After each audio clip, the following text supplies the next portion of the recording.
Olá, seja muito bem-vindo ao nosso novo mês de muito estudo e muita dedicação aqui na nossa assinatura Coach de Atitude. Este mês não podia ser diferente, eu escolhi um tema voltado para a psicologia das emergências, porque eu entendo que nesse momento a gente precisa ampliar um pouquinho a nossa visão e principalmente começar a pensar como que nós, como coaches, podemos contribuir para o equilíbrio emocional, para o desenvolvimento cognitivo e principalmente, né, para o exercício da inteligência emocional com o máximo de pessoas possível. É impossível não pensar e não falar sobre a pandemia durante os nossos processos. Se você está assistindo essa aula em outro momento, a gente está numa situação em que o Brasil todo está em isolamento, porque nós estamos vivendo uma pandemia global, né, mundial.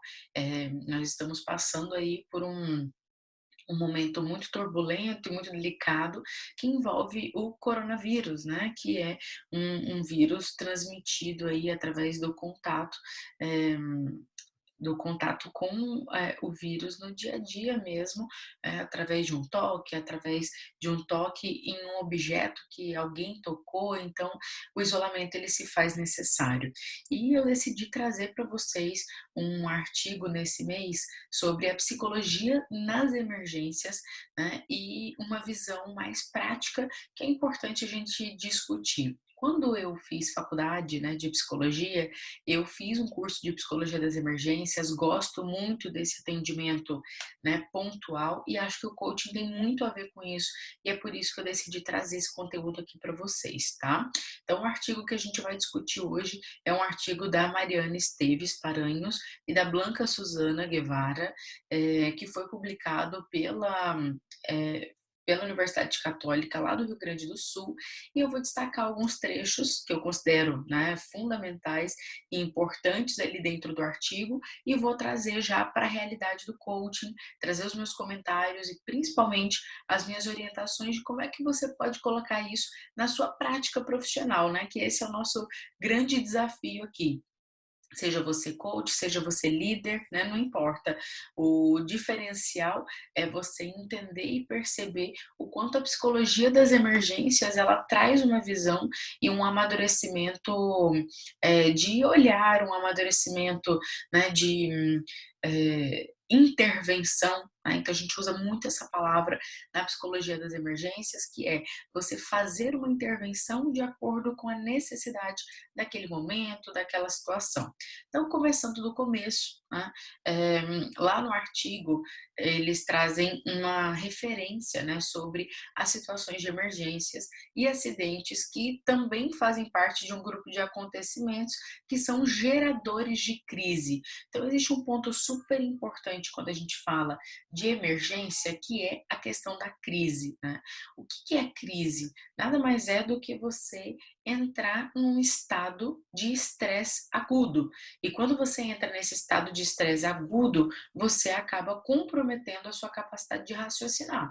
Então, quem já foi meu aluno sabe, né, do quanto eu falo sobre o sequestro da amígdala, né, que é aquele disparo emocional muito intenso que acontece no nosso cérebro, é um disparo pela amígdala que congela a nossa parte cognitiva. Então, uma situação de emergência nada mais é do que um sequestro da amígdala que vem se repetindo e se repetindo e se repetindo.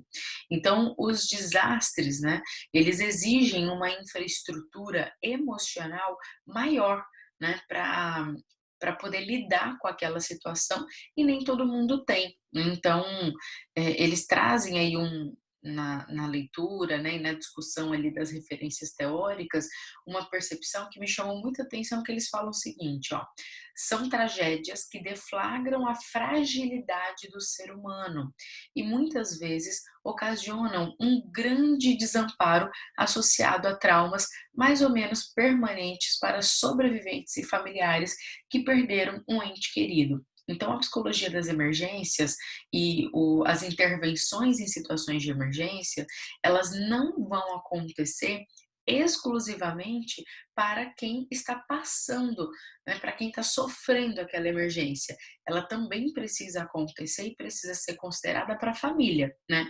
Uma dica, que é uma dica de negócio, né, nem é uma dica, teórica, mas eu acho que vale a pena comentar aqui agora com vocês, que é o cuidado que a gente precisa ter, né, ao neste momento oferecer ajuda, oferecer uma orientação também para os familiares dos nossos clientes, né. Então o que que a tua família está precisando?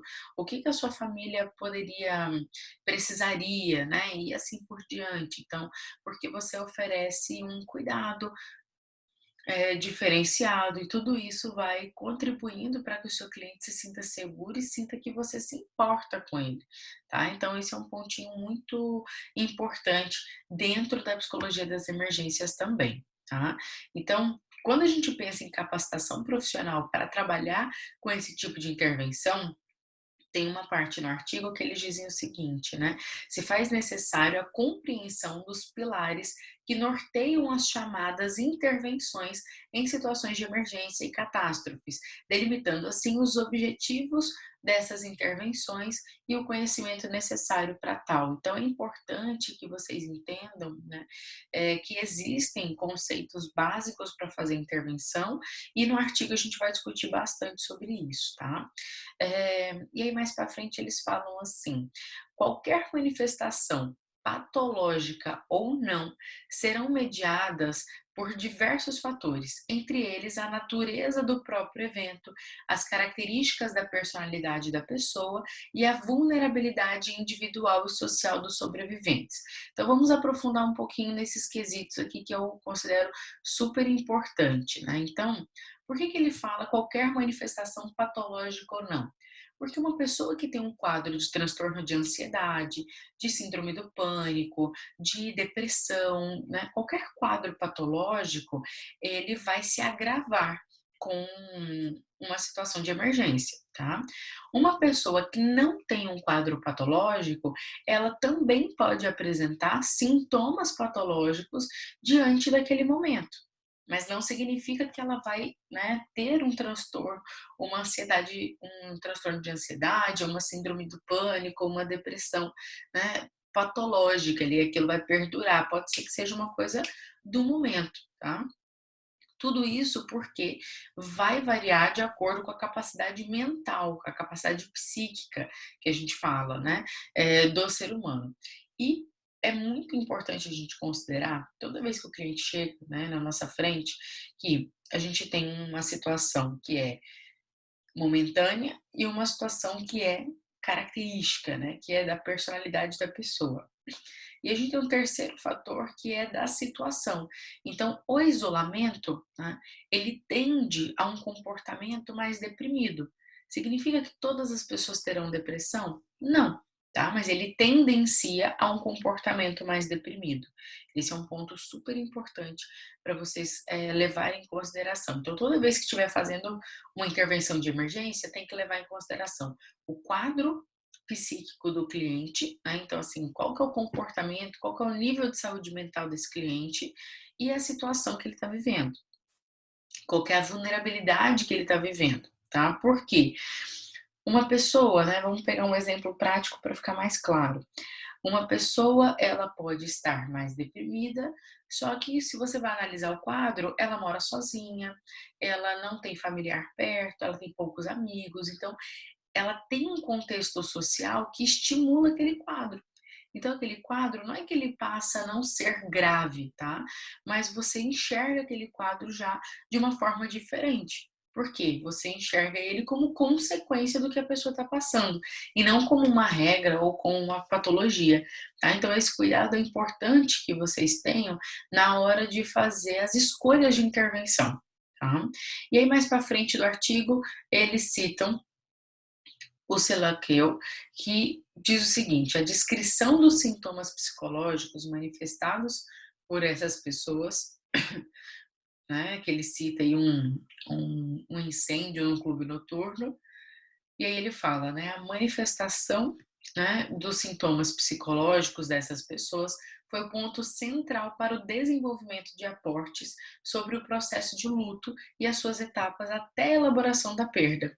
Então, a partir desses dados, o Kaplan, né, que foi um outro estudioso, ele baseou uma teoria da crise e a importância da dissolução positiva ou negativa dessa, como ponto de passagem para uma psicopatologia ou não. Então, isso aqui vai ao encontro do que eu estou dizendo para vocês. Então, não necessariamente a pessoa tem um quadro patológico. Dora, mas o coaching ele não se preocupa com isso. Não, ele não deve se preocupar com isso, mas ele deve perceber durante uma sessão um quadro patológico ou não e fazer os encaminhamentos de acordo com a percepção dele. Então, se você faz o encaminhamento no momento certo, na hora certa, a chance desse cliente continuar produzindo e continuar tendo resultado é muito maior do que se você não faz o encaminhamento, tá? Então é importante levar isso sempre em consideração. E ele cita o Erickson, né? Mais para frente aqui no artigo, as autoras citam o Erickson e eles falam, né? Que a partir da inundação, né, de Buffalo Creek, que é um episódio, né, que aconteceu, chama-se a atenção para consequências emocionais que são resultantes da desorganização social e física da comunidade que foi atingida, chamando este fenômeno de segundo desastre. Então, quer dizer, a gente tem muitas vezes um desastre, uma calamidade. Então, vamos pegar o coronavírus, tá? Que é o que a gente está vivendo hoje.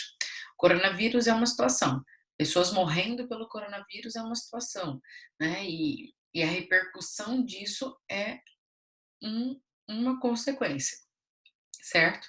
A gente tem uma outra consequência emocional, que é uma consequência do isolamento.